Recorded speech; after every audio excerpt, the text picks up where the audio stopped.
चलो ठीक है, स्टार्ट कर रहे हैं। लास्ट क्लास मेरे ख्याल में ये क्वेश्चन नंबर 4 के बाद में 6 आ गया था, 5 छूट रहा था हम लोग का। 5 क्वेश्चन जो है वो ये वाला है, ठीक है। एक बार पढ़ के ट्राई करो आप लोग। देखो कर रहे हैं डिस्कस, ठीक है। मेरे ख्याल में एक राइट एंगल ट्राइंगल का बात चल रहा है यहाँ पे। इसे रैंडमली नीचे वाले को बेस मान लो आप, और इसको परपेंडिकुलर ये आपका हाइपोटेन्यूस है। तो आपको देखो बोला गया क्या है कि हाइपोटेन्यूस आपका कितना होना चाहिए, 13 सेंटीमीटर। तो इस पार्ट को अपन 13 कह सकते हैं। फिर उसके अंदर बोला है कि the altitude of the right angle triangle 7 centimetre less than it's base. तो बेस आपका एक तरह से इंडिपेंडेंट हो गया, उसको आप x मान सकते हैं। तो ये आपका x हो जाएगा और ये वाला आपका x माइनस 7 हो जाएगा। और सिंस ये राइट एंगल ट्राइंगल है तो ओवरऑल पाइथागोरस तो सेटिस्फाई होना ही चाहिए। तो उस हिसाब से अगर हम काम करेंगे तो 13 square should be equals to I think x minus 7 का होल स्क्वायर और प्लस x स्क्वायर। फिर फर्दर यहाँ से मूव करोगे तो 169 इज इक्वल्स टू, सो खोल देने पे x square minus 14x plus 49 plus x square. वे सबको सिंप्लीफाई करूँ तो दोनों एक्स स्क्वायर मिला के हो जाएगा आई थिंक 2x स्क्वायर। ये वाला मेरे ख्याल में माइनस 14x और 169 को वहां ले जाओगे तो सब्ट्रैक्ट होके माइनस 120 इज इक्वल टू 0। सबको 2 से डिवाइड कर सकते हैं तो x square minus 7x minus I think 60 is equal to 0। अब इनटू करने पे आपको 60 चाहिए और सब्ट्रैक्ट करने पे आपको 7 चाहिए।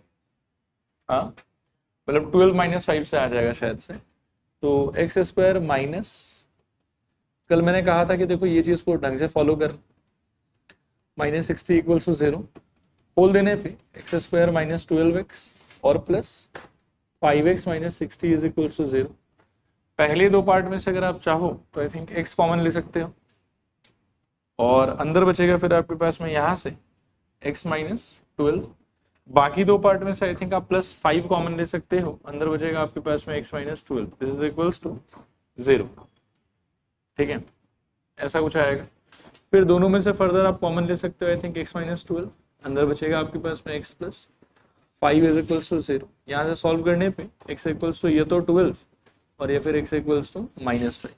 तो देखो माइनस 5 तो नहीं हो पाएगा, रीजन बीइंग कि x जो है वो practically side of a triangle बता रहा है और कोई भी चीज का लेंथ कभी नेगेटिव नहीं हो सकता, इसलिए माइनस 5 विल बी रिजेक्टेड और 12 को जो है हम अपना आंसर मान लेंगे। बाकी एक बार क्वेश्चन और पढ़ के देखो तो इसमें बोल रहे हैं कि find the other two sides. तो आपका आंसर ऐसा कुछ होना चाहिए कि hypotenuse equals to 13, base equals to मान लो कि 12 and altitude is equals to 12 minus 7 that is equals to 5, ठीक है। नीचे चाहो तो एक लाइन लिख लो, hence hypotenuse equals to 13, base equals to 12, base equals to 12 and altitude is equals to 12 minus 7 is equals to 5 centimetre. चलो तो इसके साथ में क्या है कि फैक्टराइजेशन पे बेस्ड जो भी एक्सरसाइज था आपकी किताब के अंदर में वो हो गया खत्म। नया हेडिंग लिखो, formula method of solving a quadratic equation. Formula method of solving a quadratic equation. Formula method of solving a quadratic equation, ठीक है। 2 मिनट के लिए बोर्ड पर देखो। वैसे तो ये वाला मेथड जो है वो हम पॉलिनोमियल्स में एक बार सीख चुके हैं, हमने बहुत दिनों से इसको अप्लाई भी किया है, ऐसा कुछ नहीं कि फॉर द फर्स्ट टाइम देख रहे हैं, बट फिर भी एक बार ओवरऑल कैसे ये यूज होता है, कैसे अप्लाई होता है वो मैं रिमाइंड करा देता हूँ, बाकी फिर हम क्वेश्चंस पे फोकस करेंगे, ठीक है। तो वापस से देखो, since it is a method of solving a quadratic equation, तो जो भी इक्वेशन आप फेस करोगे वो ऑब्वियसली इस टाइप का होना चाहिए, ax square plus bx plus c equals to 0। तो ऐसा इक्वेशन अगर आपको सॉल्व करना है तो एक मेथड हमने क्या सीखा है इसके लिए, फैक्टराइजेशन मेथड या middle term factorization method, whatever you say. दूसरा मेथड इसका होता है कि आप एक फॉर्मूला के हेल्प से इसको सॉल्व कर सकते हो। फॉर्मूला क्या है, कैसे है, उसको समझो। इक्वेशन आपका शुरू में ऐसा रहेगा, इसमें से आपको सबसे पहले आइडेंटिफाई करना है कि a, b, c क्या होगा, ठीक है। और इसका identification of a, b, c और मिडिल टर्म फैक्टराइजेशन का identification of a, b, c they are different. How they are different? Middle term factorization के टाइम पर हम साइन को इग्नोर कर देते हैं, साइन को कंसीडर नहीं किया जाता, किसी के बाहर अगर माइनस साइन है भी तो हम उसको बेसिकली पॉजिटिव ही मान के चलते हैं। लेकिन फॉर्मूला मेथड अप्लाई करने का अगर आप प्लानिंग कर रहे हो तो ABC को विथ साइन लेना पड़ेगा। एक एग्जाम्पल से मैं समझाता हूँ इस चीज को आपको। देखो मान लो कि आपका इक्वेशन है 2x² minus 3x plus 7 is equal to 0। तो if you are planning to apply middle term factorization तो आप कहेंगे कि a का वैल्यू 2 हो गया, b का वैल्यू 3 हो गया और c का वैल्यू 7 हो गया।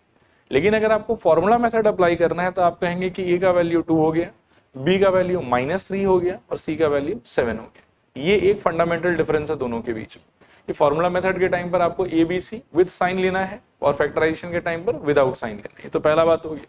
दूसरा बात है कि फॉर्मूला है क्या, तो फॉर्मूला ये है देखो कि x इक्वल्स टू डायरेक्टली हम लिखेंगे -b plus minus root under b square minus 4ac divided by twice से। इसमें आप एक चीज को समझना कि a b c क्या होगा।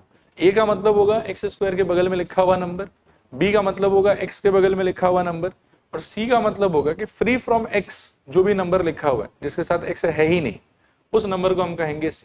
उसको आपको इस वाले फॉर्मेट में बिठाना है and this format is suppose to give you 2 answer. अब बोलो कैसे 2 आंसर, तो -b प्लस ये root under b square minus 4ac वाला पार्ट अगर आप लेते हो तो इस टाइप का एक आंसर बनेगा आपका। And similarly if you take -b minus root under b square minus 4ac divided by twice है तो आपको दूसरा आंसर मिलेगा। और तो इस तरीके से अल्टीमेटली आपको वापस since you are solving a quadratic equation 2 answer मिलना भी चाहिए था। तो इन दोनों मेथड से आपको 2 आंसर जो है वो प्राप्त हो जाएगा। ठीक है मेरे ख्याल में। बाकी चलो अब अप्लाई करके देखते हैं। पढ़ो इस क्वेश्चन को। Find the roots of the following quadratic equations if they exist. Book के अंदर में पुराने वाली किताब में वैसे ही कंप्लीटिंग स्क्वायर से करना था, बाकी कंप्लीटिंग स्क्वायर हमारे सिलेबस में है नहीं तो हम फॉर्मूला मेथड से इसको कर ले। ठीक है, आओ करें। सबसे पहले ABC ही आइडेंटिफाई कर लेते। बोलो क्या हो जाएगा। A should be 2, B should be -7 and C should be 3। ठीक है, X should be क्या -b plus minus root under b square minus 4ac divided by twice. आगे देखना, दिस एम्प्लाइज मेरे ख्याल में x is equals to b का value -7 था, minus of -7 plus minus root under -7 का होल स्क्वायर -4 इंटू a का वैल्यू है मेरे ख्याल में 2 और c का वैल्यू है मेरे ख्याल में 3 divided by 2 into a that is 2। So this is equals to minus minus मेरे ख्याल में प्लस हो जाएगा तो 7 plus minus root under 49 minus 4 2 8 8 3 24 divided by. Further जाने पे 7 प्लस माइनस रूट अंडर ये बचेगा शायद 25/4। रूट अंडर 25 का वैल्यू 5, तो this is equals to 7 plus minus 5/4। तो 2 आंसर आएगा आपका 7 प्लस 5/4 और दूसरा आंसर 7 माइनस 5/4। सॉल्व करने पे 12/4 और दूसरा आंसर थिंक 2/4। तो ये वाला हो जाएगा 3 और वो वाला हो जाएगा हाफ। तो आपका 2 आंसर जो है वो अल्टीमेटली 3,5 है। लास्ट में आप लिख सकते हैं therefore x equals to 3,5। Therefore x equals to 3,5।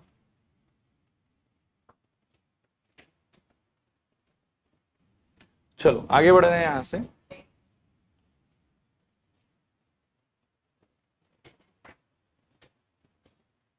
Done.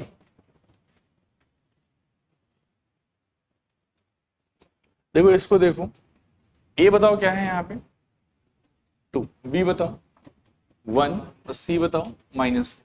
ठीक है, कॉपी भी करते जाना साथ साथ में। फॉर्मूला आपका x equals to -b plus minus root under b square minus 4ac upon में twice. So this is equals to minus of 1 plus minus root under b square यानी कि I think 1 square -4 into a का value 2 और c का value -4 divided by 2 times of 2। अब यहाँ देखो एक सुझाव है मेरे तरफ से कि ABC में से किसी का भी आंसर अगर नेगेटिव हुआ ना तो उसको प्लीज आप ब्रैकेट के साथ ही लिखें। नहीं तो कई बार क्या होता है कि साइन लगाने में जो गलती हो जाता है स्टूडेंट लोगों से। तो व्हेनेवर यू सी कि ABC में से कोई भी आदमी का वैल्यू नेगेटिव हो रहा है तो उसको ब्रैकेट लगा के ही लिखना अच्छे से। ठीक है, अब आगे देखो अगले स्टेप में क्या होगा कि ये वाला माइनस साइन और ये वाला माइनस साइन मल्टीप्लाई हो रहा है तो इंटू के वो क्या हो जाएगा प्लस। तो अल्टीमेटली देखो क्या मिलने जा रहा है मेरे को -1 plus minus root under 1 minus minus तो हो गया प्लस। अच्छा 4 4 जा कितना 16, 16 2 जा कितना 32, तो यहाँ पर आ जाएगा +32 अपॉन में 4। अब इसके बाद this implies x equals to -1 तो अटका हुआ ही रहेगा, प्लस माइनस रूट अंडर ये दोनों मिला के कितना 33 शायद, और डिवाइडेड बाय में आ जाएगा। अब देखो 33 तो कोई परफेक्ट स्क्वायर नंबर है नहीं, तो ये ऐसे ही अटक जाएगा, ठीक है। We can not do anything about this, और इसको इनफैक्ट ब्रेक करके और सिंप्लीफाई करना भी नहीं पॉसिबल है। तो आपका दो आंसर होगा -1 plus root under 33/4 comma -1 minus root under 33/4, यही आपका दो आंसर, ठीक है। डन।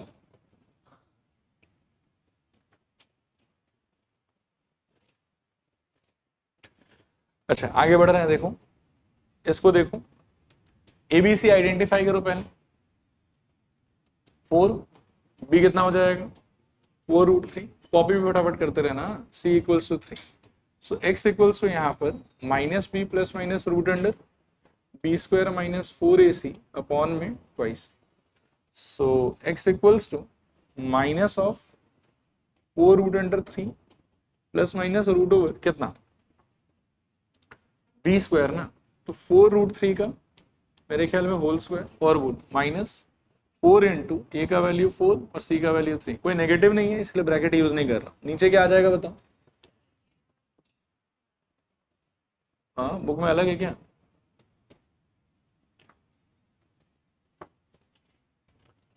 ठीक है। देखो कंटिन्यू कर रहे हैं, तो फर्दर यहां से आगे बढ़ोगे तो उस केस में मेरे ख्याल में x equals to -4√3 plus minus root under, अच्छा इसका स्क्वायर क्या हो जाएगा 48, इस पार्ट में 48 और बीच में माइनस रहेगा, इसका भी वैल्यू अल्टीमेटली मुझे लगता है कि 48 ही हो जाएगा, तो डिवाइडेड बाय कितना रहेगा आपके पास में 8।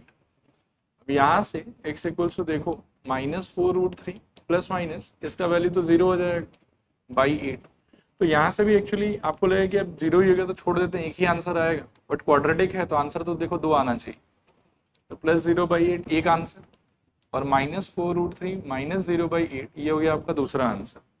अल्टीमेटली दोनों आंसर सेम सेम रहेगा, 4√3/8 यहाँ पर भी और -4√3/8 यहाँ पर भी।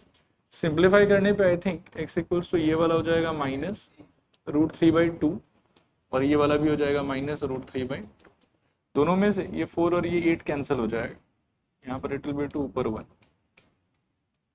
तो भी ये आपका आंसर होना चाहिए, ठीक है।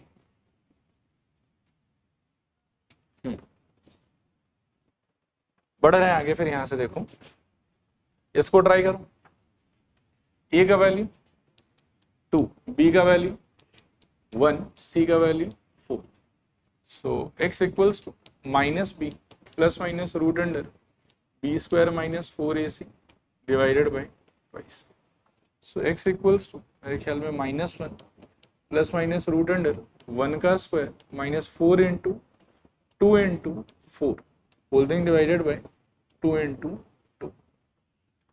अब देखो फॉर्मूला लगाते समय कभी कभार ऐसा ऊटपटांग चीज भी हो सकता है, यहाँ देखना ध्यान से, x equals to -1 plus minus root under 1 का स्क्वायर कितना हो जाएगा 1 ही रहेगा, 4 2 8, 8 4 32, सो 1 -32 का आंसर -31, तो आपको क्या मिल रहा है root under -31 divided by 2 times of 2, मेरे ख्याल में 4, बट इसके बाद में हम बोल देंगे कि दिस इज नॉट पॉसिबल।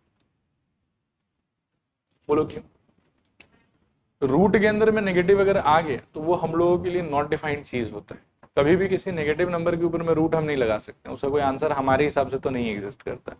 वैसे आगे चल के जब आप 11-12 में मैथ्स अगर कंटिन्यू करते हो तो there is something called complex number, ठीक है, तो उसके हिसाब से इसका कुछ निकाला जा सकता है, लेकिन हमारे लेवल पे एटलीस्ट इस टाइप का सिचुएशन अगर हम फॉर्मूला मेथड लगाते समय कभी भी फेस करेंगे तो हम बोलेंगे this is not possible, and hence यहाँ पर x का सोल्यूशन होगा कि सोल्यूशन होगा ही नहीं, तो हम बोलेंगे कि नो सोल्यूशन, ठीक है।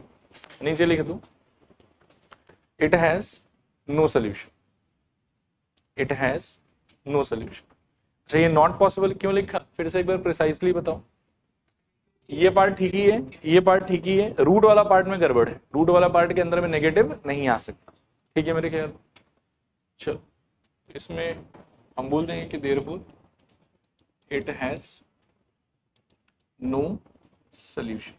ठीक है, आगे बढ़ रहे हैं यहां से। देखो यहां पर find the roots of the quadratic equation by applying the quadratic formula.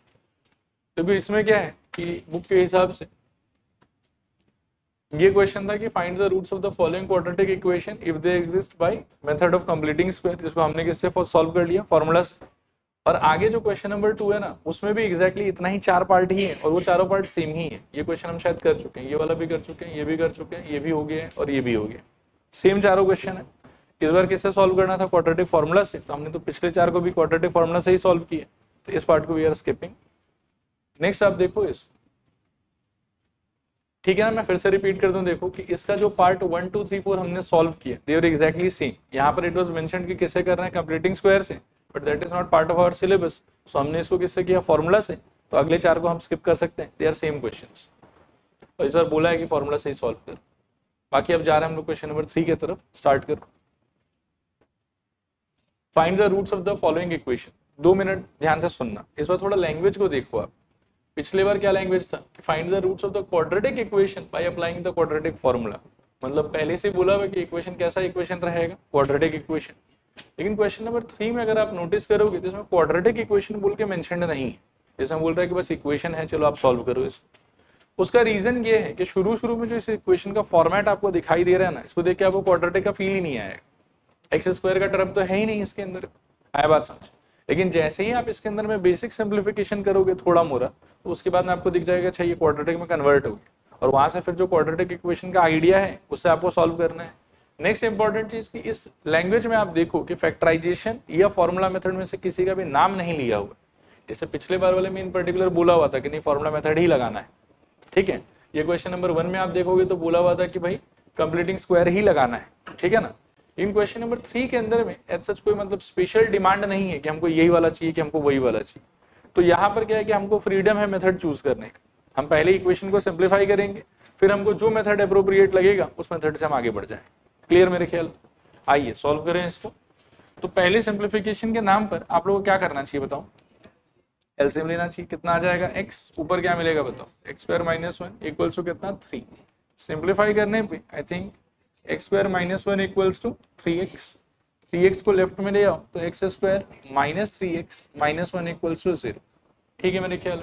अभी अच्छा मेथड कौन सा होता है, अगर मिडिल टर्म एकदम बिल्कुल झलक जाए आपको कि नहीं हाँ हो ही रहा अच्छे से, तब तो क्या है कि मिडिल टर्म, और यदि नहीं झलके थोड़ा सा भी दिक्कत आए, दिमाग पे जोर पड़े, तो आप सीधा फॉर्मूला की तरफ चले जाओ, आराम से आंसर आ जाए। ठीक है, तो अगर फॉर्मूला की तरफ जाना है तो एबीसी बताओ मेरे को क्या होगा यहाँ पे, 1 b is equals to -3 and c is equals to -1।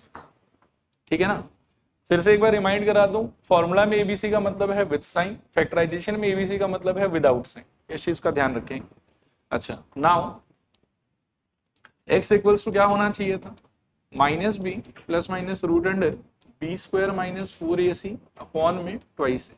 ठीक है, so x equals to b का वैल्यू नेगेटिव है, सो मैं ब्रैकेट यूज करूंगा minus of -3 plus minus root under -3 bracket के अंदर होल स्क्वायर -4 इंटू ए का वैल्यू मेरे ख्याल में 1, सी का वैल्यू फिर से नेगेटिव है, I will use the bracket -1, और नीचे अपने पास में है 2 times of a which is 1। So x equals to देखो minus minus plus 3 plus minus root under, यहाँ आ जाएगा शायद से 9 और माइनस माइनस प्लस, मेरे ख्याल में ये हो जाएगा 4/2। So x equals to 3 plus minus root under 13 divided by 2। So x equals to एक हो जाएगा 3 प्लस रूट 13/2 और दूसरा हो जाएगा 3 माइनस रूट 13/2। ठीक है मेरे ख्याल। अब वापस से देखो इसको, आप अगर वही मिडिल टर्म से ट्राई करते तो दिमाग घूम जाता आपका, लेकिन आंसर नहीं आता आप, तो थोड़ा सा भी मिडिल टर्म में अगर डिफिकल्टी हो रहा है वो फॉर फॉर्मूला। ठीक है, अच्छा यहाँ पर एक और छोटा सा बात है, वो मैं चाहूंगा कि मैं बोल दूं आपको कि आप एक पैटर्न क्वाड्रेटिक इक्वेशन के सॉल्यूशंस में नोटिस करेंगे कि जब कभी भी ऐसा रूट वाला आंसर आ रहा है ना, तो आपका ये दोनों आंसर देखने में ऑलमोस्ट सेम होगा, and surprisingly you will see कि बस रूट वाले पार्ट का जो साइन है वो डिफरेंट होगा दोनों आंसर। लाइक इसमें आप देखोगे रूट वाला पार्ट कौन सा है आपका, रूट 13, तो एक में अगर रूट 13 आपका पॉजिटिव है, दूसरे में रूट 13 वाला पार्ट आपका क्या रहेगा, नेगेटिव। बाकी पूरा स्ट्रक्चर सेम टू सेम, एक दूसरे का जेरोक्स होगा। ऐसा ही हमारे साथ पीछे भी हुआ है शायद, यहां आप देखो, अच्छा इसमें तो आंसर ही नहीं आ पाया, इसमें तो सेम आंसर आ रहा। और आएगा रूट वाला आंसर को, हाँ यहाँ देखो रूट वाला आंसर है। ठीक है, तो यहां पर भी यू विल सी कि बाकी स्ट्रक्चर पूरा सेम है आपका, बस ये कि जो रूट वाला पार्ट है वो क्या हो गया आपका डिफरेंट। ठीक है, क्लियर मेरे ख्याल में। अब ये जो रूट वाला पार्ट डिफरेंट होता है ना, इस चीज को हम लोग बोलते हैं कॉन्जुगेट रूट्स। क्या बोलते हैं बताओ? Conjugate roots. ठीक है, तो इससे रिलेटेड एक नोट लिखो आप,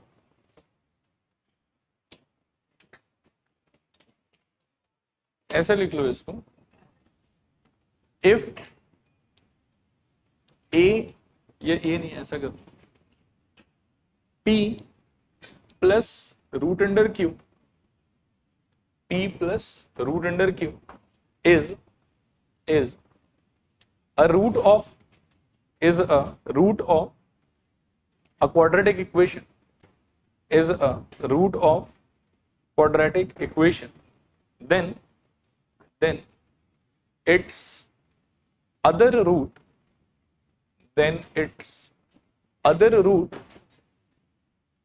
will be P minus root Q, P minus root Q, P minus root Q, full stop. Such roots are called conjugate roots. Such roots are called conjugate roots. Conjugate, CONJUGATE, conjugate roots. ठीक है, अच्छा 2 minute board की तरफ देखो। अगर single मान लो कि ऐसा कुछ आ गया ना, इसमें प्लस माइनस कुछ नहीं, बस रूट वाला पार्ट ही है, तो इसको कॉन्जुगेट रूट नहीं बोलेंगे, मतलब इसके साथ में और भी कुछ एक पार्ट अटैच होना चाहिए। तो उस सिचुएशन में एक पार्ट में यू विल सी कि रूट का पार्ट पॉजिटिव है और दूसरे रूट में यू विल सी कि रूट वाला पार्ट नेगेटिव। ठीक है मेरे ख्याल में। तो इससे मतलब बेसिकली ऐसा कुछ समझ लो कि क्वेश्चन आ सकता है कि मैं इसे रैंडमली आपको बोल दूं कि क्वाड्रेटिक इक्वेशन है जिसका एक रूट है 2 प्लस रूट 3, तो दूसरा रूट आपको इमीडिएटली समझ में आ जाना चाहिए कि क्या होगा 2 माइनस रूट 3। ठीक है ना, इस चीज को थोड़ा ध्यान रखेंगे।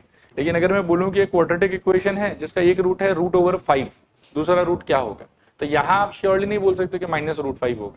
It has to be something plus √something का स्ट्रक्चर, तो फिर दूसरा वाला हो जाएगा समथिंग माइनस √समथिंग का स्ट्रक्चर। ठीक है मेरे ख्याल में। चलो अगला क्वेश्चन देखो, find the roots of the following equation. ठीक है, और एक और इंपॉर्टेंट चीज इसमें थोड़ा नोटिस करना कि पहले आपको मना कर दिया कि x का वैल्यू 4 और 7 नहीं लेना है। ठीक है, 4 और 7 क्यों नहीं लेना है, उसका बहुत ही एक सिंपल सा रीजन है कि 4 या 7 में से, अच्छा यहाँ थोड़ा गलती है, -4 होना चाहिए था, -4 और 7 आप नहीं ले सकते हो। क्यों नहीं ले सकते, उसका रीजन ये है कि किसी भी इक्वेशन को सॉल्व करने के बाद में जो सोल्यूशन आपका आता है ना, उसका मीनिंग क्या होता है, इसको थोड़ा सा एग्जांपल के थ्रू समझा देता हूं आपको। क्लास 8 में हमको पढ़ाया जाता है कि सोल्यूशन का मीनिंग क्या होता है। इनफैक्ट वहां पर बहुत बार जो है हमसे मेहनत भी करवाया जाता है वेरिफिकेशन के नाम पे। ठीक है, इफ आई से कि there is a equation x + 3 = 8 और मैं आपसे पूछूं कि सोल्यूशन क्या होगा, तो क्या बोलोगे? x = 5। वेरी सिंपल, कैसे? x = यहाँ पर 8 - 3 और सॉल्व करने पे x कितना आ जाएगा 5।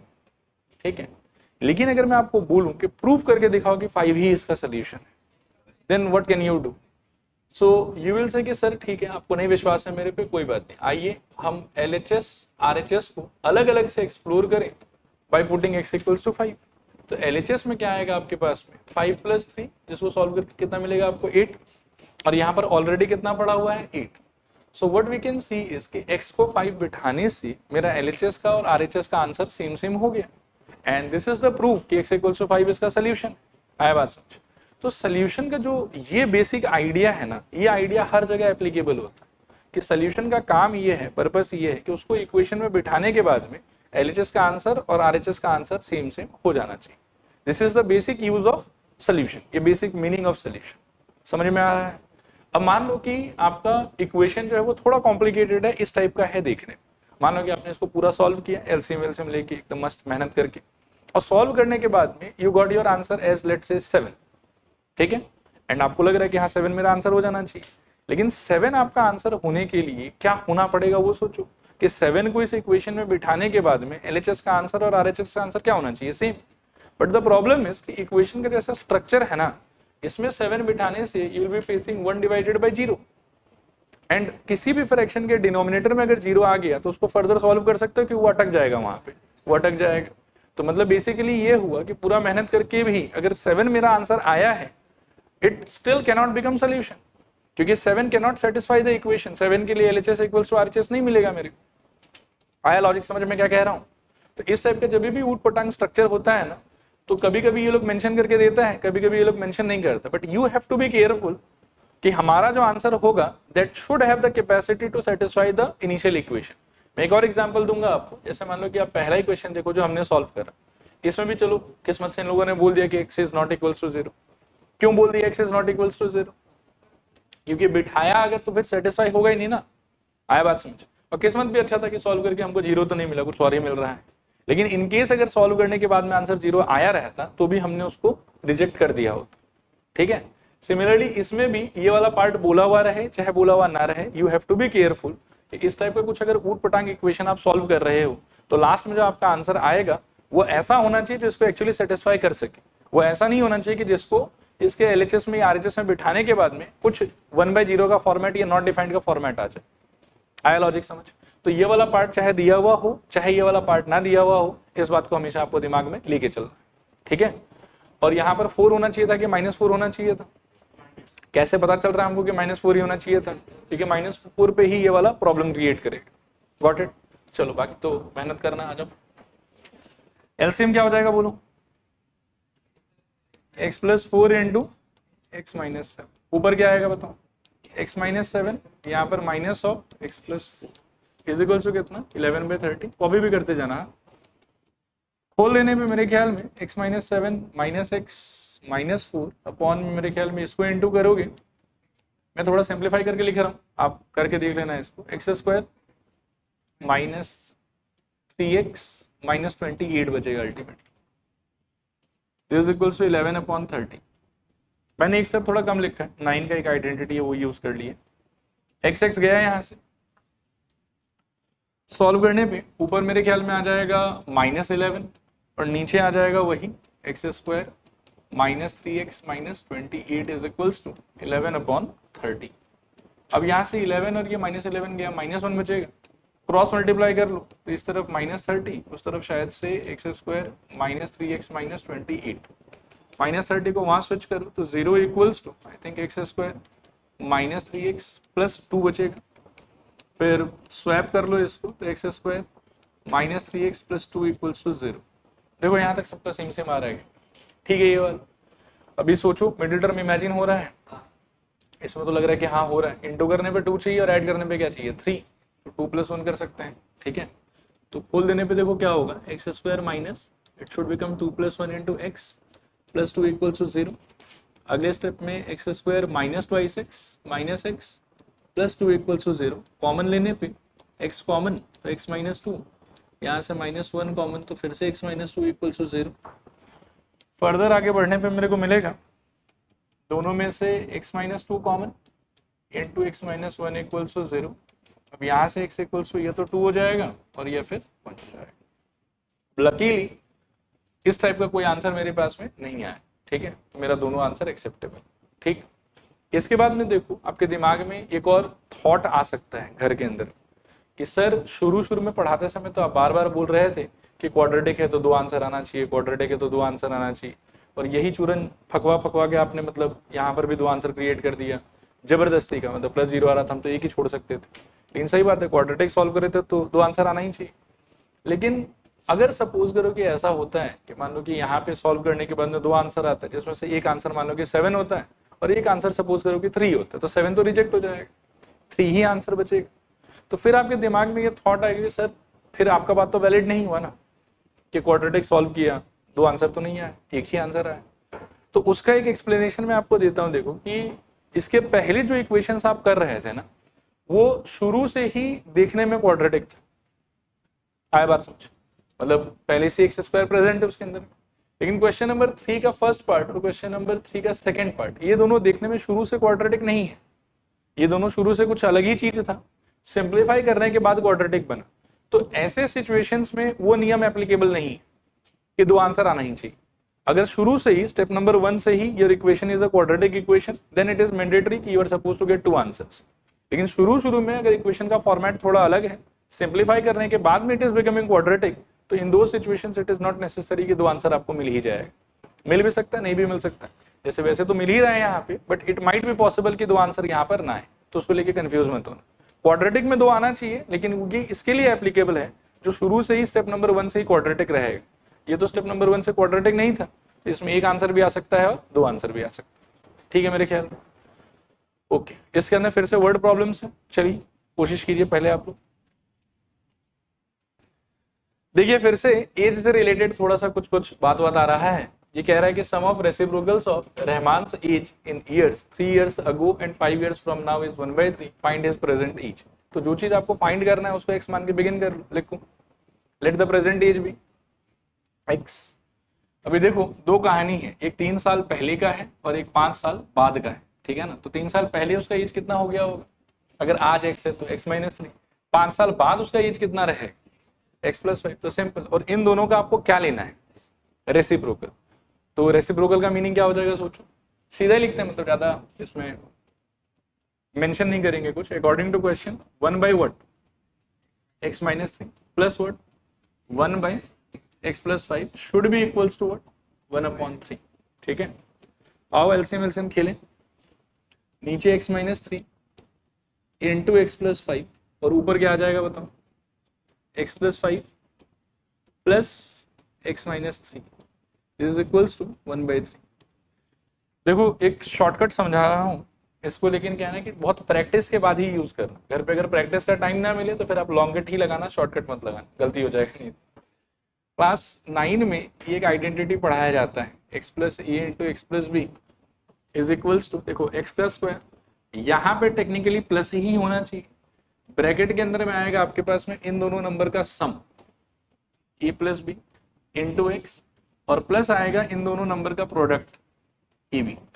ठीक है, तो कुछ सिचुएशंस में जैसे लास्ट टाइम मैंने डायरेक्टली लिख दिया है इसको, तो ऐसा कुछ नहीं कि मतलब इतना फास्ट मैंने प्रोसेस कर लिया, मुझे दिख रहा था कि अच्छा हाँ ये अप्लाई हो रहा है, उसके हिसाब से लिखा हो उसको। अभी ये कैसे अप्लाई होता है उसको मैं 2-3 एग्जाम्पल लेके समझा देता हूँ, आगे अगर आप याद रख सको तो समय बचेगा आपका थोड़ा सा। ठीक है, यहाँ देखो, मान लो कि पहले दोनों प्लस प्लस वाला लेते हैं, एक्स प्लस 3, और मान लो कि ये वाला एक्स प्लस 5 ले लेता हूँ, तो क्या आएगा सोचो, एक्स स्क्वायर। इन दोनों नंबर का विथ साइन आप सम को सोचिए एक बार, क्या होगा 8, तो प्लस ये हो जाना चाहिए मेरे ख्याल में 8x, और उन दोनों का प्रोडक्ट 15, तो यहाँ पर प्लस 15। फिर सपोज करो कि आप ऐसा कोई नंबर फेस कर रहे हो कि x माइनस 7, और यहाँ पर सपोज करो कि x प्लस 9। अब आप सोचो क्या होगा, एक्स स्क्वायर, फिर इन दोनों का सम अलॉन्ग विथ साइन -7 + 9 करना है, कितना होगा, +2 होगा। सही कह रहा हूँ ना, तो आप यहाँ पर लिखें +2x, और अब यहाँ पर वापस से इन्हीं दोनों नंबर का विथ साइन आपको प्रोडक्ट लेना है, that is going to be -63 ना, तो इट विल बी -63 ऐसे। ठीक है, फिर एक और सिचुएशन अपन डिस्कस कर लेते हैं। मान लो कि x माइनस, यहाँ 7 ले लेता हूँ, इस बार इसको छोटा कर देते हैं, x प्लस 4। ठीक है, सोचो क्या हो सकता है, x square as it is रहेगा, फिर इन दोनों का -3, तो यहाँ पर भी -3x, और इनका प्रोडक्ट -28, तो इसको -28 एक बार में हो जाता। ठीक है, फिर एक लास्ट सिचुएशन और डिस्कस करा दूं। मान लो कि x minus 3 into x minus 5 होता है, जब क्या होता है बताओ, एक्स स्क्वायर, इन दोनों का सम, प्लस कैसे, -3 -5 है, -8 ही होगा ना, तो -8x, और इन्हीं का प्रोडक्ट इट विल बी +50, क्योंकि -3 इंटू -5 करोगे तो +50। इसमें वही है, देखो थोड़ा सा आपको केयरफुल रहना होगा। इनकेस आपको लगता है कि कर सकते हैं तो शॉर्टकट लगाना, नहीं कर सकते तो अपना लॉन्ग कट लगा देना, कोई दिक्कत। ठीक है, अब आप देखो तो आपको ये समझ में आया स्टेप से स्टेप में हम कैसे गए, सोच के देखो। एक्स स्क्वायर, फिर +4 और -7, सम कितना होगा, -3x। ठीक है, और प्रोडक्ट क्या होगा, 4 इंटू -7 -20। आया समझ? Same logic I am going to apply here. सोचो क्या आ जाएगा, बोलो एक बार, नीचे क्या होना चाहिए, मेरे ख्याल में एक्स स्क्वायर, जल्दी जल्दी ट्राई करो, प्लस माइनस की प्लस, यार फिर से घबरा रहे हो, +2x, और प्रोडक्ट कितना हो जाएगा, -15, और ऊपर का यदि खोल खाल दोगे तो मेरे ख्याल में क्या आ जाएगा बताओ, x प्लस, ये सीधा लिख दूं क्या, x प्लस एक्स 2x और 5 माइनस 3 का value plus 2, this is equals to 1/3। देखो यहां तक ओके है कि नहीं, आया समझ के नहीं आया समझ, ठीक है ना। क्वेश्चन फिर से समझा दूं, ठीक है। प्रेजेंट एज पूछा हुआ था, इसको आप x मान लो, 3 साल पहले इसका एज कितना रहेगा, x माइनस 3, क्योंकि कम करोगे। 5 साल बाद कितना रहेगा, x प्लस 5, और दोनों के एज के रेसिप्रोकल का सम इज 1/3। देखो सम ऑफ द रेसिप्रोकल्स, डन मेरे ख्याल। बाकी आप फटाफट सॉल्व करें इसको, तो क्रॉस मल्टीप्लाई अगर करोगे तो ये हो जाएगा 3 times of 2x plus 2, and यहाँ पर रहेगा मेरे ख्याल में x square plus 2x minus 15। Solve करने पे 6x plus 6 this is equals to x square plus 2x minus 15। इनको उधर ले चलो तो 0 equals to I think x square और माइनस 4x माइनस 21, ठीक है। स्वैप कर दोगे तो x square minus 4x minus 21। Middle term एक बार सोच लो, आ रहा है कुछ दिमाग में कि नहीं, 7 और 3 आ रहा है, करेक्ट। तो x square minus of 7 minus 3x minus 21 equals to 0। X square minus 7x plus 3x minus 21 equals to 0। x common तो x minus 7 plus 3 common, again x minus 7 equals to 0। दोनों में से x minus 7 common into x plus 3 equals to 0। अब x equals to ये तो 7 और ये फिर x इक्वल्स टू माइनस 3। देखो एज है तो नेगेटिव तो नहीं हो पाएगा, देयरफॉर x इक्वल्स टू 7, यानी कि रहमान का प्रेजेंट एज कितना हो गया, 7 ईयर्स। डन।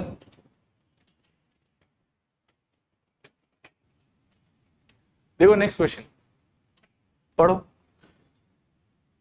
इसमें फिर से हो सकता है वो कल वाला चार्ट आपके काम में है, एक दिखाया था ना कि सम रहने पे कैसे सोचना है, डिफरेंस रहने पे कैसे सोचना है, पढ़ो।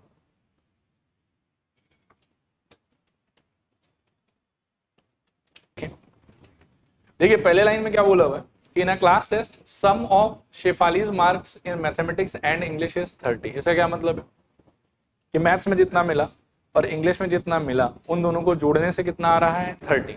तो यहाँ पर मैथ्स और इंग्लिश का मार्क्स आप कितना कितना अज्यूम कर सकते हो, x और 30 माइनस एक्स लिखो। Let marks in maths equals to x, let marks in maths is equals to x and marks in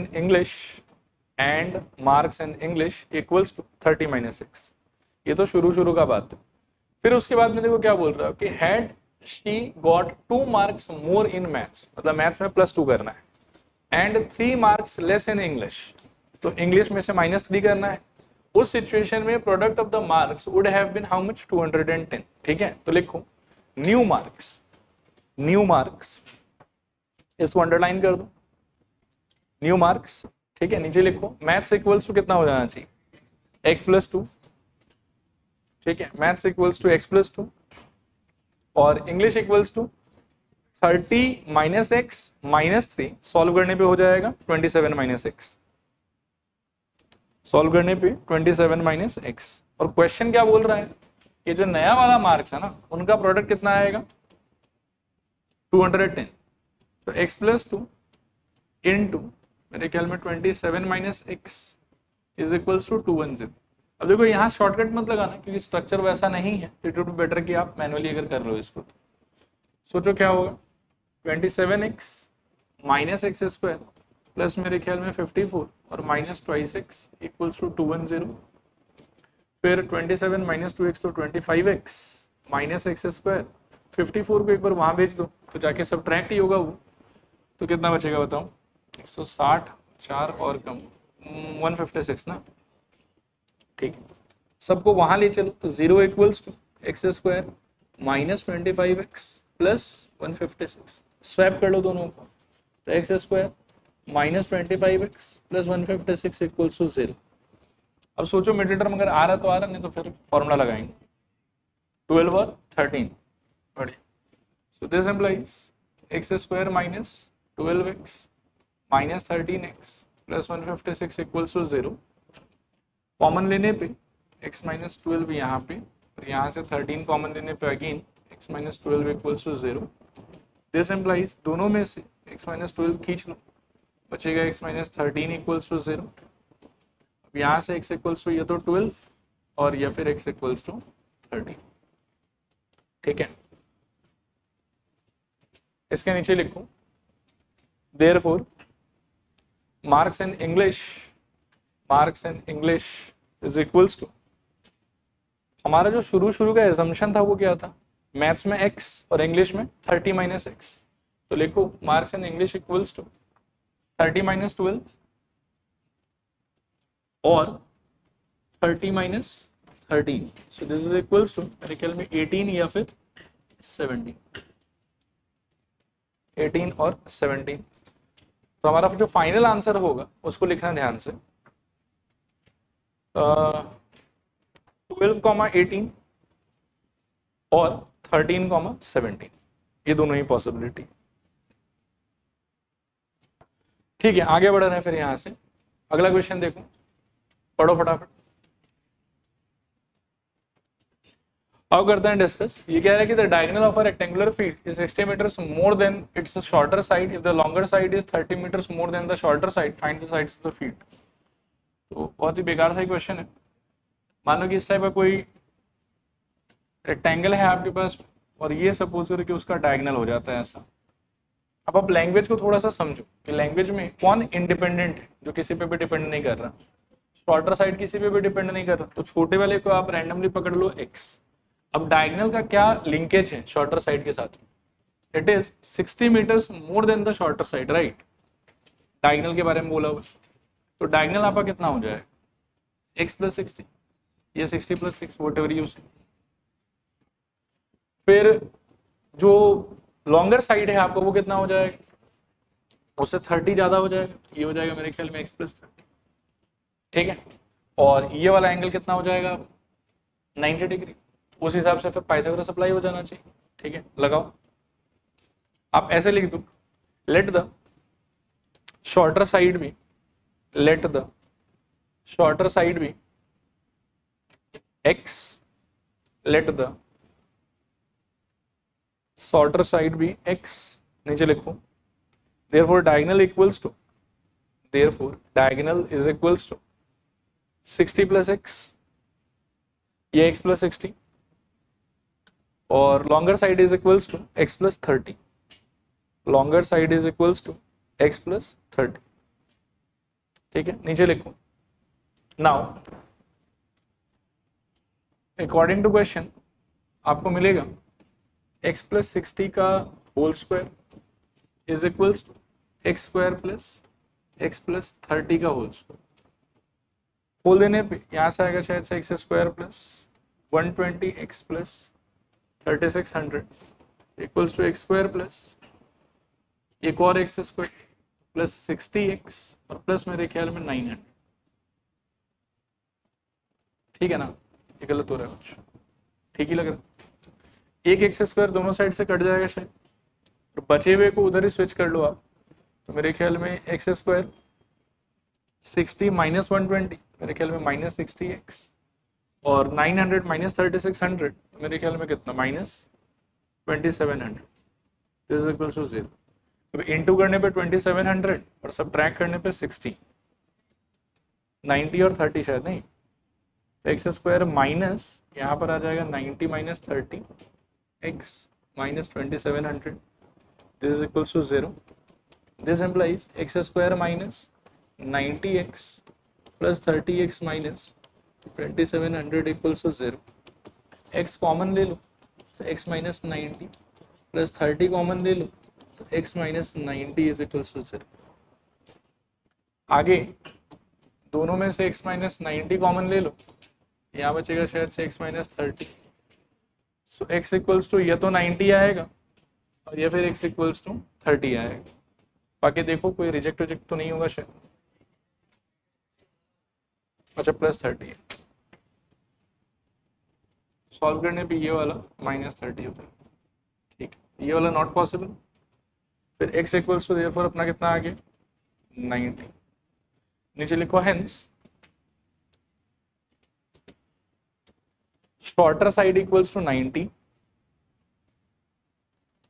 diagonal equals to 90 plus 60, shorter side equals to 90, shorter side equals to 90, diagonal is equals to 90 plus 60 is equals to 150 और longer side is equals to 90 plus 30 जो कि हो जाएगा 120। ठीक है, done मेरे ख्याल में। ठीक, अगले क्वेश्चन की तरफ चल रहे हैं। देखो एक बार पढ़ो इसको, आओ देखते हैं, बात करते हैं। थोड़ा सोचना ध्यान से। अभी तक जितना भी वर्ड प्रॉब्लम हम कर रहे थे सब में क्या कि थोड़ा मेहनत करने से अल्टीमेटली क्या होता था कि एक्स वेरिएबल को यूज करके और आपका पूरा का पूरा क्वाड्रेटिक इक्वेशन फ्रेम हो जाता था। आप एक बहुत ही बेसिक बात को समझो कि हमने जिस क्वाड्रेटिक इक्वेशन को समझा है कि इसका सोल्यूशन हम फैक्टराइजेशन से निकाल सकते हैं या इसका सोल्यूशन हम फॉर्मूला से निकाल सकते हैं, वो क्वाड्रेटिक इक्वेशन देखने में कैसा होता है। नाम याद दिलाता हूँ, ax square plus bx plus c is equals to 0. What do you feel? How many variables are there in this equation that you are telling? One, only one. इस चीज को आपको समझना हो कि जिस क्वाड्रेटिक इक्वेशन को हम पहचानते हैं, जिसको सॉल्व करना हमने सीखा है, हम जानते हैं, उस क्वाड्रेटिक इक्वेशन में सिर्फ और सिर्फ एक ही वेरिएबल अलाउड है, ax square plus bx plus c equals to 0. x is the variable in that equation. ठीक है, तो जनरली वर्ड प्रॉब्लम्स को जब भी आप सॉल्व करोगे तो थोड़ा अगर ठीक से आप दिमाग लगाते हो ना तो आपको वन वेरिएबल में क्वाड्रेटिक इक्वेशन ढंग का मिल जाएगा, वहां से आप उसको सॉल्व कर सकते हो। लेकिन there are a few word problems जिसके अंदर में आप बिगिनिंग जो है that you can not do with one variable. Beginning में आपको टू वेरिएबल लेना ही पड़ेगा, आया बात समझ। लेकिन टू वेरिएबल में अल्टीमेटली तो आप उसको सॉल्व कर नहीं पाओगे।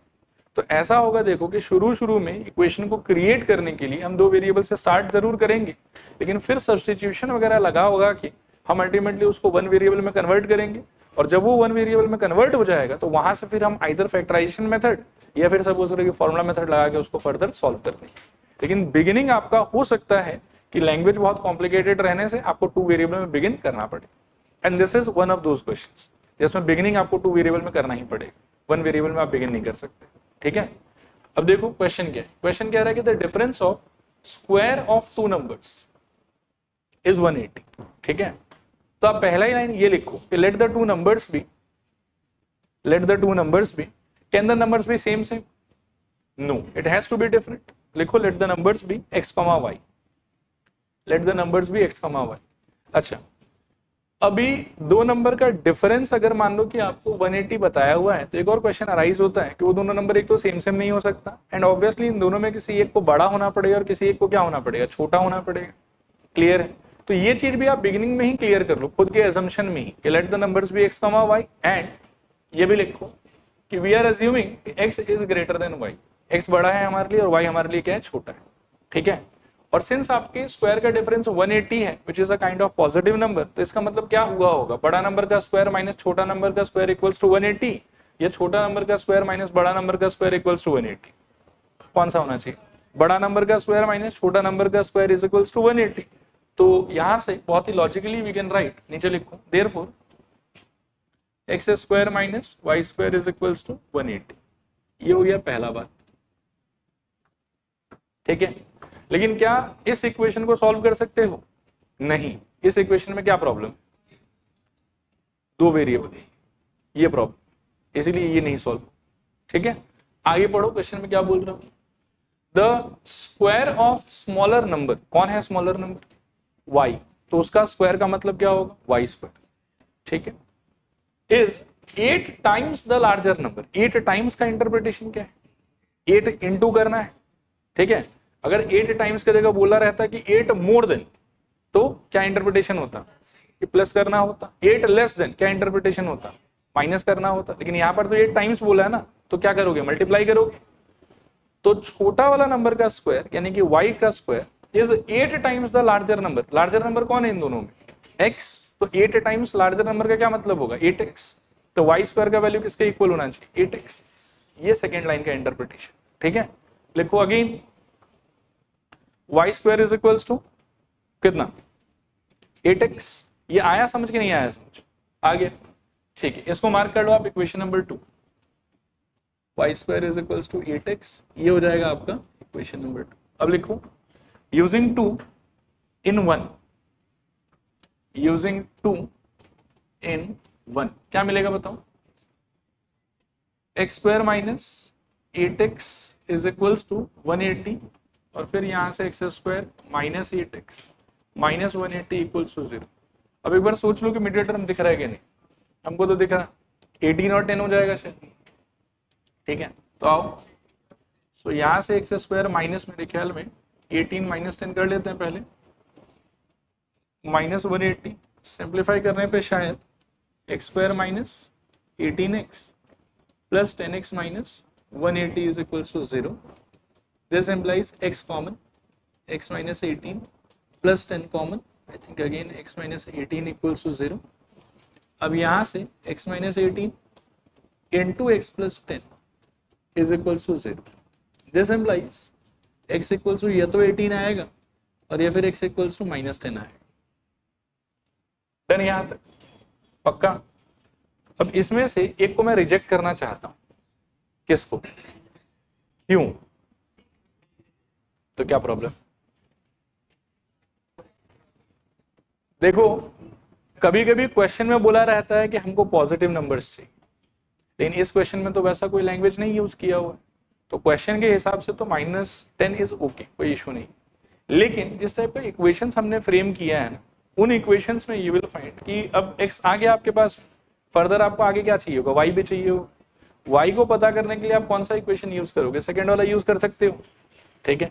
बट सेकंड वाले में when you put x equals to -10 तब क्या होगा, थोड़ा इमेजिन करो, तो y square would be equals to -80, लेकिन स्क्वायर नंबर का आंसर कभी नेगेटिव कैसे हो सकता है, आया बात समझ। देखो इसीलिए क्या कि करेक्ट रीजनिंग पता होना भी जरूरी है, ऐसा नहीं कि हर जगह नेगेटिव चीज को इग्नोर करते रहेंगे, बहुत जगह एक्सेप्ट भी हो जाता है, लेकिन यहाँ पर एक्सेप्ट क्यों नहीं हो रहा, क्वेश्चन को इशू नहीं है नेगेटिव आंसर से यहाँ पर, लेकिन जिस टाइप पे इक्वेशंस मैंने बनाया है उसमें पंगा है, ठीक है। पंगा क्यों है, क्योंकि जैसे ही नेगेटिव नंबर उठा के आप y को सॉल्व करने के लिए यहाँ पटकोगे, you will get y square equals to -80 which is not possible, ठीक है। स्क्वायर का वैल्यू कभी भी नेगेटिव नहीं हो सकता, चलेगा यहाँ तक।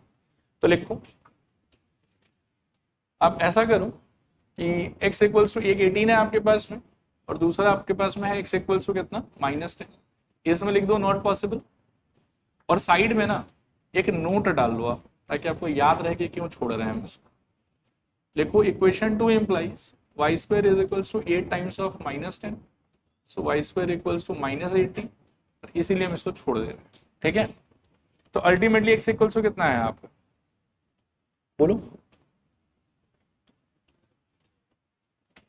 x x x x पूछ रहा हूँ, x तो 18 ही है, वही तो मैं भी घबरा गया क्या बोल रहा हूँ, x इक्वल्स टू 18। अब यहां से इक्वेशन 2 को अगर एक्सप्लोर करोगे तो y स्क्वायर इक्वल्स टू कितना था 8x, तो 8 इंटू 18, फिर y स्क्वायर इक्वल्स टू ये वाला आ जाएगा 144, और y इज इक्वल्स टू 12 नहीं बेटा, यहाँ पर फिर +-2 स्क्वायर शिफ्ट कर रहे हैं, ठीक है। और नेगेटिव आंसर से देखो, इसीलिए मैं वहां पूछ रहा था क्योंकि ये नेगेटिव हम क्यों रिजेक्ट कर रहे हैं, नेगेटिव आंसर से क्वेश्चन को प्रॉब्लम नहीं है, क्वेश्चन में कहीं नहीं बोला हुआ कि the numbers that you are taking they have to be positive numbers, वो तो नेगेटिव भी हो सकता है, ठीक है। एक सेकंड रुक जाओ, लास्ट में एक लाइन लिख लो बस, हेंस द नंबर्स आर 18, 12 और 18, -2, 18, 12 और 18, -12। चलो अगला क्वेश्चन देखो, ये वापस से कल वाला ही आइडिया है, अगर आपको याद हो तो कल वाला शॉर्टकट क्या था, पूरा distance by smaller speed minus distance by larger speed is equals to time difference. अब आप आराम से यहां पर देखो कि डिस्टेंस क्या है, स्मॉलर स्पीड क्या है, लार्जर स्पीड क्या है। डिस्टेंस कितना है बोलो 360। अभी स्पीड का यदि बात करें तो यूनिफॉर्म स्पीड को आप x ले लो, ठीक है ना, और if the speed had been 5 km/h more, ठीक है, तो ये मोर वाले सिचुएशन में स्पीड कितना हो जाएगा आप x + 5, ठीक है ना। तो दो स्पीड आ गई आपके पास। अब आओ इक्वेशन बनाते हैं, पहले बस एक लाइन लिख लो आप, let the uniform speed be x, let the uniform speed be x। ठीक है, अभी ज्यादा कुछ मतलब हम लिखेंगे नहीं, सीधा हम इक्वेशन पे ही कूदेंगे। बताओ आप इक्वेशन क्या होना चाहिए, सब लोग ट्राई करना अकॉर्डिंग टू क्वेश्चन। बोलो 360 बाई, इन दोनों में बड़ा कौन है छोटा कौन है, ये छोटा है ये बड़ा है, छोटा माइनस 360 बाई बड़ा x plus 5 is equals to, time difference कितना का है 1 घंटा का, तो 1।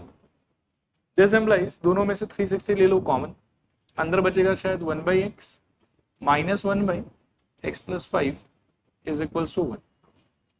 यहाँ पे 360 एलसीएम खेलोगे तो x इंटू एक्स प्लस 5 ऊपर आ जाएगा शायद से x plus 5 minus x is equals to में 1, x गॉन। अब यहां से आपके पास है 360 इंटू 5 ऊपर, नीचे x square plus 5x is equals to में है 1। करो क्रॉस मल्टीप्लाई, इसको भी मल्टीप्लाई करो तो मेरे ख्याल में 1800 हो जाएगा ये, is equals to x square plus 5x। This implies x square plus 5x minus 1800 equals to 0। ठीक है, 45 और 60 40। So this implies x square plus 45x minus 40x minus 1800 equals to 0। In questions का मिडिल टर्म अगर हो सके तो याद ही रखने का ट्राई करना, फायदा होगा आपको। x common x plus 45 minus 40 common, again I think x plus 45 is equals to 0। अब दोनों में से x प्लस 45 कॉमन, अंदर बचेगा आपके पास में x minus 40 is equals to 0। So either x equals to minus 45 और x इक्वल्स टू 40। ठीक है, फिर से देखो, अब यहां पर भी x में नेगेटिव आंसर रिजेक्ट होगा, लेकिन इस बार रिजेक्शन का रीजन क्या होगा वो बताओ आप। स्पीड नेगेटिव नहीं हो सकता, ये चीज क्लियर होना जरूरी। ठीक है, तो यहां पर हम माइनस 45 कर देंगे, ऑब्वियसली नॉट पॉसिबल। रीजन आपने बिल्कुल सही बताया, स्पीड है नेगेटिव नहीं हो सकता, तो देयरफॉर x इक्वल्स टू 40। और यूनिट का कुछ बोला हुआ था क्या, किलोमीटर पर आवर, तो किलोमीटर पर आवर। ठीक है मेरे ख्याल। इस टाइप के क्वेश्चन में एक और बहुत इंपॉर्टेंट चीज है, वो मैं थोड़ा क्लियर कर देता हूं। देखो सुनना ध्यान से, ये यूनिट क्या है बताओ, किलोमीटर पर आवर, तो बाकी सारा चीज भी किलोमीटर पर आवर में जाएगा। मैक्सिमम 99% क्वेश्चंस में जो टाइम डिफरेंस आपको दिया रहेगा ना, वो आवर में ही दिया रहेगा, कि it would have taken 1 hour less, 2 hour more, 3 hour less, 4 hour more, ऐसा कुछ उल्टा पुल्टा। लेकिन जो बहुत ही टफ और अच्छा कैटेगरी का क्वेश्चन जो आपका नॉलेज एक्चुअली चेक करेगा, उसमें this time difference might be given in minutes. The time difference is 30 minutes, लेकिन 30 मिनट्स को आप इस इक्वेशन में डायरेक्टली यूज नहीं कर पाओगे, बिकॉज ये जो टाइम आपका आ रहा है वो तो किलोमीटर पर आवर के हिसाब से आ रहा था, वो तो आवर के फॉर्मेट में है, ये वाला पार्ट भी आवर के फॉर्मेट में है, और यहाँ आप मिनट वाला फॉर्मेट कैसे अप्लाई कर सकते हो। तो आपको यहाँ पर क्या करना होगा, 30 divided by 60 and it will become half hour. Similarly अगर सपोज रखिए 45 मिनट्स बोला हुआ है, तो आपको यहाँ पर अप्लाई करना होगा 45 डिवाइडेड बाई 60। मतलब जो भी टाइम आपको दिया गया है उसको आप 60 से डिवाइड करके पहले आवर के फॉर्मेट में कन्वर्ट करेंगे, and then you will frame this equation. और आवर के फॉर्मेट में जो टाइम डिफरेंस है आपके पास में, उसको you are suppose to place on the right hand side. देखो क्लियर है कि नहीं क्लियर। अच्छा आगे बढ़ रहे हैं यहां से, अगला क्वेश्चन, इसको थोड़ा रुक के करते हैं। मतलब ये दो क्वेश्चन पहले कर लेते हैं 10 और 11, फिर मैं 9 कराऊंगा और 9 पे याद स्टॉप कर देंगे। ठीक है, देखो 10 देखो, ये सेम ही है, फटाफट आप लोग मेरे को बताओ क्या करना चाहिए मुझे। An express train takes 1 hour less than passenger train to travel 132 kilometre between Mysore and Bengaluru, तो वो आपका डिस्टेंस हो गया, without taking into consideration the time they stop at intermediate stations। फालतू छोड़ दो। If the average speed of the express train is 11 kilometre more than that of passenger train, find the average speed of the two trains। ठीक है, train के बारे में I don't know कि आप लोगों को कितना आइडिया कितना नहीं है। एक्सप्रेस मतलब थोड़ा फास्ट चलने वाला ट्रेन, राजधानी। ठीक है, और पैसेंजर ट्रेन मतलब लाहे लाहे वाला ट्रेन जो धीरे धीरे चलता है। ठीक है, क्लियर मेरे ख्याल में।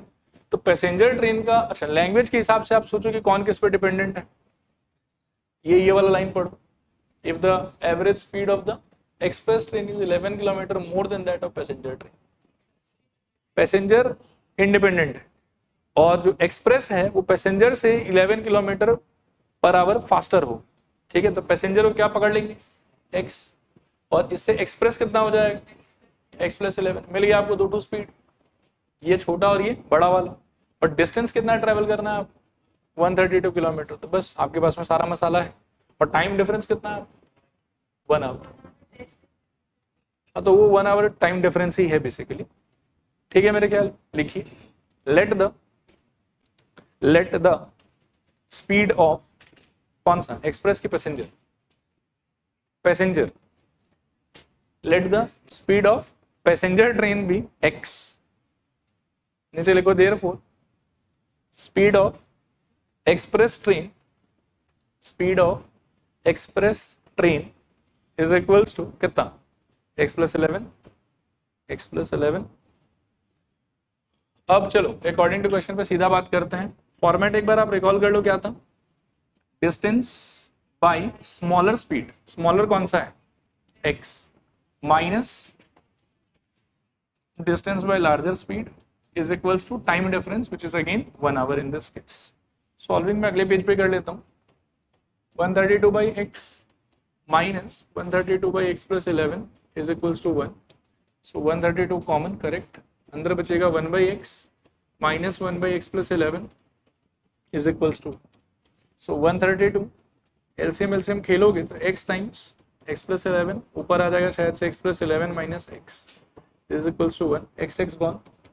सो इट इज 132 इंटू 11 अपॉन में I think x square minus 11 plus 11x equals to 1। Cross multiply करोगे, अच्छा 132 इंटू 11, ठीक है, 14 is equals to x square plus 11x। 1452 को वहां ले चलो तो x square plus 11x minus 1452 is equals to 0। Middle term क्या हो जाएगा इसका, 44 एंड 33, तो plus 44x minus 33x minus 1452 is equals to 0। दोनों में से x कॉमन, तो x plus 44 minus 33 again x plus 44 is equals to 0। तो ये वाला x plus 44 into x minus 33 is equals to 0। Solve करने पे x इक्वल्स टू माइनस 44 या फिर x equals to minus plus 33। अच्छा ये वाला फिर से नॉट पॉसिबल, इस बार रीजन स्पीड है, नेगेटिव नहीं हो सकता है, सही है। x इक्वल्स टू कितना आ गया आपका 33। अच्छा प्रीवियस क्वेश्चंस में मेरे को बस x के वैल्यू में ही इंटरेस्ट था, तो जो इसकी जस्ट पहले हमने किया था, क्योंकि उसमें हमको एक्चुअल स्पीड पूछा हुआ था बस। इस बार लेकिन अगर आप देखोगे तो आपको क्या है कि दोनों ट्रेन का स्पीड पूछा है, पैसेंजर का भी और एक्सप्रेस का भी। तो सिर्फ x इक्वल्स टू 33 को आप अपना आंसर नहीं मान सकते, आपको दोनों आंसर अलग अलग से बोलना होगा। लिखो, हाँ नीचे लिखो, therefore speed of passenger train is equals to 33 kilometre per hour. Speed of passenger train is equals to 33 kilometre per hour and express train is equals to कितना, 33 plus 11 this is equals to कितना, 44 kilometre per our. Done. अच्छा अगला question देख, इस पे आप 5 star अच्छे से लगा सकते हैं, बहुत ही शानदार क्वेश्चन है। अच्छा वो करते हैं इसको, बहुत इंपॉर्टेंट क्वेश्चन है, मतलब इसका जनरली जब एग्जाम में ये आता है तो डेटा भी चेंज नहीं करता है ये लोग, ठीक है, डेटा भी एग्जैक्टली यही रहता है, तो अच्छे से आप समझने का ट्राई कीजिएगा। Sum of the areas of 2 squares is 468, ठीक है ना। वापस से आज शुरू में मैंने आपको बताया कि कभी कभी ऐसा जीवन में मजबूरी होगा हमारे कि बिगिनिंग के पहले स्टेप से ही हमारे पास में 1 वेरिएबल अवेलेबल नहीं रहेगा, शुरू में हमको 2 वेरिएबल लेना ही पड़ेगा। तो जैसे ये यहाँ पर बात कर रहा है कि 2 स्क्वायर है आपके पास, दोनों के एरिया का सम कितना बता रहा है, 468। अब 2 स्क्वायर है, दोनों का अगर कुछ नहीं मेंशन किया तो ऑब्वियसली हम ये असम्पशन नहीं ले सकते कि दोनों स्क्वायर सेम साइज का हो, दोनों अलग अलग साइज का हो। अब अलग अलग साइज का अगर होगा तो दोनों का जो साइड लेंथ है वो भी अलग अलग होना चाहिए। एक मान लो कि ऐसा है और एक सपोज करो कि थोड़ा सा बड़ा है आपके पास, तो एक का साइड लेंथ अगर मान लो कि आप x मान रहे हो तो दूसरा ऑटोमेटिकली कितना हो जाएगा आपका y। ठीक है, जो x वाला है इसका एरिया कितना हो जाएगा, एक्स स्क्वायर, और जो y वाला है उसका एरिया कितना हो जाएगा, वाई स्क्वायर। इसमें कंफ्यूजन नहीं होना चाहिए। और ये जो लाइन है आपका कि sum of the areas of two squares is 468, इसको आप बताओ कि कैसे आप इंटरप्रेट कर सकते हो। यहाँ से x square plus y square is equals to 468। I hope सबको समझ में आ रहा होगा। माइनस, अच्छा देखते हैं। तो मैं कह रहा था कि दो स्क्वायर जैसे ही है तो साइज छोटा बड़ा तो होगा ही थोड़ा सा। तो एक का मान लो कि साइड लेंथ x मान लिया, एक का y मान लिया। x वाले का एरिया एक्स स्क्वायर, y वाले का एरिया y स्क्वायर, और दोनों की एरिया का सम कितना हो जाएगा 460। यहाँ तक बात एकदम सॉर्टेड है, कोई दिक्कत नहीं। फिर हमको क्या बोल रहे हैं, देखो ये लाइन बहुत मतलब क्या है कि टेंशन वाला कि if the difference of their perimeter is 24 metre, difference of their perimeter. अभी पेरीमीटर क्या होता है पहले वो सोचो। x वाले का पेरीमीटर सोचोगे तो 4x, और y वाले का पेरीमीटर सोचोगे तो 4y। अभी ये देखो आपका चॉइस है कि आप इसको बड़ा, ये उसको बड़ा, किसको बड़ा मानते हो। एक बड़ा होगा एक छोटा होगा। जैसा मैंने गलती से फोटो बना दिया उसमें मैंने उसको बड़ा माना है, ठीक है ना। तो इस लाइन का इंटरप्रिटेशन मेरे इस एजम्पशन के हिसाब से क्या होना चाहिए, 4y minus 4x equals to 24। हालांकि कोई फर्क नहीं पड़ता, आप अगर इसको बड़ा मान लोगे ना तो ये इक्वेशन हो जाएगा आपका 4x minus 4y equals to 24। कुछ भी करो दोनों ओके चलेगा। यहाँ तक ये फिर से इसको एक बार एक्सप्लेन करो। 4 कहां से है, वेरी गुड। पेरीमीटर का फॉर्मूला बताओ। हाँ, अरे ऐसे कैसे, मैं बताता हूँ ना। पेरीमीटर मतलब बाउंड्री लेंथ, ये x तो ये भी x तो ये भी x तो ये भी x, 4 बार x तो 4x, तो ये इसका पेरीमीटर, और 4y इसका पेरीमीटर, और दोनों के पेरीमीटर का डिफरेंस कितना होना चाहिए 24। और यहाँ पर कैच वाला बात ये है कि जिस किसी भी स्क्वायर को आप बड़ा मान रहे हो ना उसका पेरीमीटर आपको माइनस साइन के लेफ्ट में लिखना है। ये 4y minus 4x equals to 24 चलेगा यहाँ तक। अब यहाँ से छोटा मोटा काम और है, थोड़ा इसको ठीक कर सकते हैं। 4 से सबको डिवाइड कर दो तो क्या मिलेगा, y minus x equals to 6।